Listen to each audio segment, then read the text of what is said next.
Hi, I wanted to send out a video to talk a little bit about this week's State of the Union address. And for some of you, some of this background is going to be old information. Um, but I wanted to start by talking a little bit about the State of the Union address itself and why we do it. Um, so the president does a State of the Union address every year that he's in office, other than his first year in office. So it always happens at the end of January, um, starting in the year after he was elected. Presidents today, at least, generally give inauguration speeches that are similar to the State of the Union in that they talk about sort of what their plan is going forward.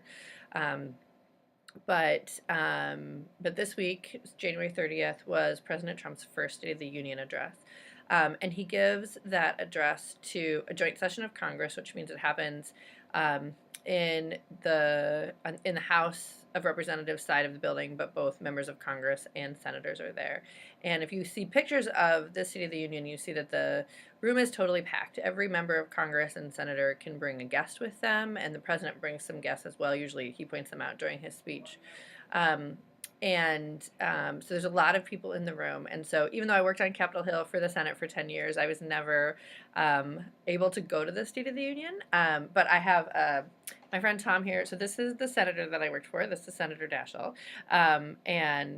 This bobblehead looks nothing like him. But when they make a bobblehead of your boss, you buy it because that's hilarious.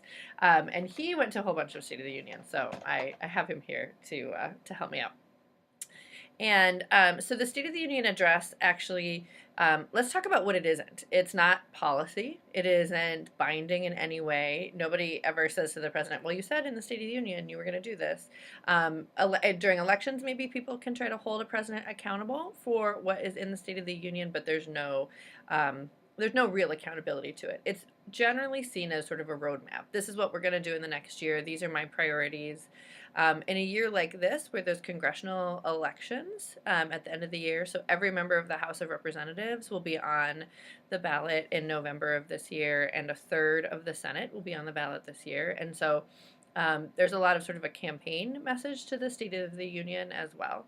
But it's not binding policy. It's sort of your chance to get a sense of what the party in power wants to do in this coming year and sort of what messages they're trying to send. I'm going to link in the announcements of my classes a couple of places that you can go and read the speech yourself. And I'm including links to some places that do fact checking or annotations of it, so you can get a sense of sort of why he's saying what he's saying, or whether or not the journalists who are reviewing the speech are assessing that information as accurate. After the State of the Union, immediately following it, there's always a response from the party that does not have the presidency. So this year, the Democratic response was given by Joe Kennedy III, who is a member of Congress from Massachusetts, and so he gave that from Fall River, Massachusetts.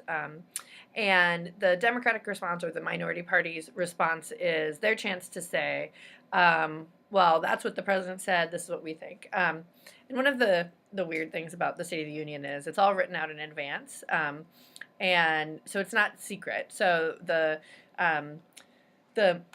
response to it that Representative Kennedy gave could be written in advance because the president's speech was public in advance. So it's not like a news event in that people wonder what he's going to say. Most of the State of the Union address is actually released by the White House in advance. So people call it political theater. I'm not going to disagree with that. Essentially, Representative Kennedy has a chance to respond to at least the major parts of the president's speech, and to say, this is where my party wants things to go. This is what we're going to try to do, or what we're going to try to prevent, and this is why you should vote for Democrats in this fall. So for during the State of the Union, when the president talked about immigration, when he talked about building a border wall and ending what he calls chain migration, which we can talk about in a minute. So then you saw Representative Kennedy say, I think the phrase was, he said, if you build this wall, my generation will tear it down. And so even if they don't know specifically what the policy initiatives are going to be, they know in general what the president's going to say, so they know what to respond to. And so we now have this dynamic set up very clearly of this is what this party wants and this is what this party wants. Many presidents use the State of the Union to call for the two parties to come together and work together. There's a lot of disagreement among people who watched the speech whether or not they thought President Trump did that. A lot of people said he specifically said we need to work together.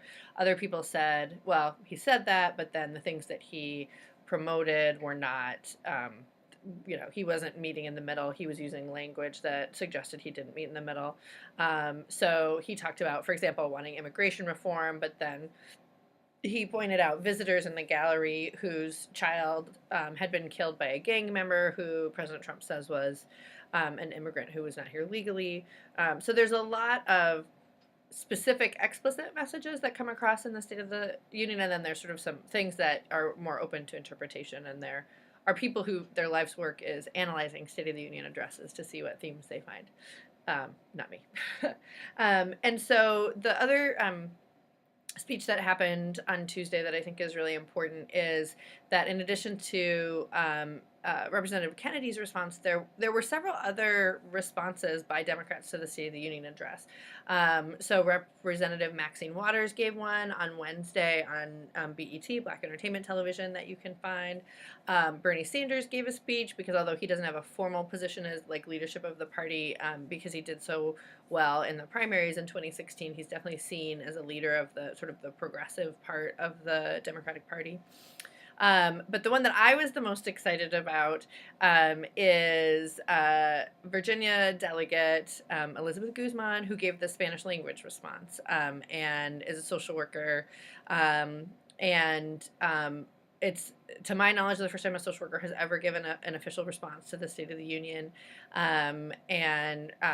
Delegate Guzman she and one other Latina woman were elected to the Virginia state legislature this past November, and despite the fact that there's a really significant Latino and Latina population in Virginia, including quite a big concentration in Northern Virginia, she and her colleague were the first Latinas ever elected to the state government, to the state legislature in Virginia, which is just sort of an amazing thing.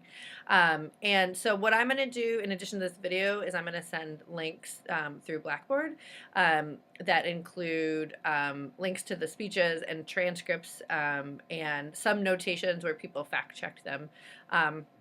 And I'm not going to get into a ton of the details of them because I think if you sort of want to have a sense of what you think might be going on at the federal level in this next year, I would encourage you to watch or read them yourself and come to your own conclusions.